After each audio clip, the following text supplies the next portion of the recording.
Walang masama sa pagsisinungaling. Di ba mga kapatid? Alam niyo ba nakatulong ang white lies minsan sa buhay ng mga tao? Hindi masama magsinungaling, no? Alam ko, masama daw magsinungaling. Pero ang white lies ang sabi nakakatulong.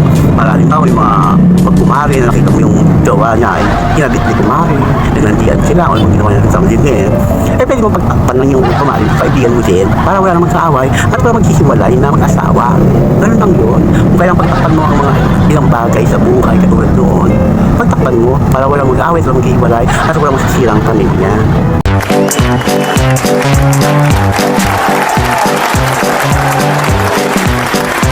Well, ay naman po ang inyong gulgurat tsakadora Palagi at nagsasabi, Pongga! Ay ba Pongga? Magandang araw mga kaibigan, kapatid. Kumusta po kayo? Shout out sa mga kapatid sa YouTube, sa The Art Simula Charity Foundation. Kumusta kayo? Kumusta kayo? Sa lahat ng mga kaibigan dito sa YouTube, subscribers, silent viewers, bashers, editors, kung ano pa, nagsasabi na wala akong views, wala akong viewers, okay lang yun. Wala kang viewer, wala akong views, wala akong viewers. I love you all. Yan gusto ko, yung maraming bashers. Wala akong bashers ng dami. So, maraming bashers. 3, 2, 1. Time na lungkot ka, pero pito itinatago kasi nga ayaw mapansin ka ng mga tao na malungkot ka. Dahil kasiyahan nila na makita na malungkot ka at problemado, na marami kang iniisip na problema sa buhay mo. O dapat paglalabas ka ng bahay nyo, dahil kang maganda. Halata na walang naman yung pitaka mo, na wala kang pira. O ipakita mo sa mga kapitbahay mo, sa mga neighbors, sa mga, yung mga tao sa paligid mo, na mayaman ka.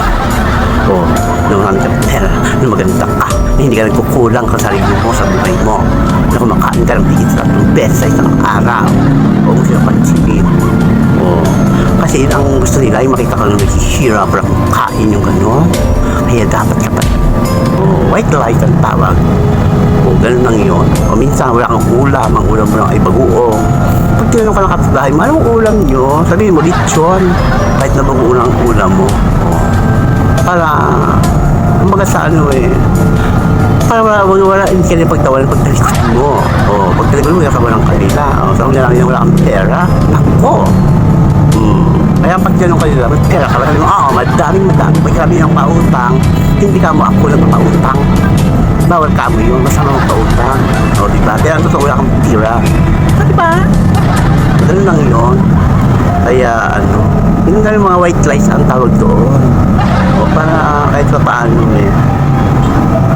makaano tayo sa mga taong kasiyahan nila yung makita na tao, may nawawasak ng pamilya, may naghihiwalay, yung mga problema gusto nila makita.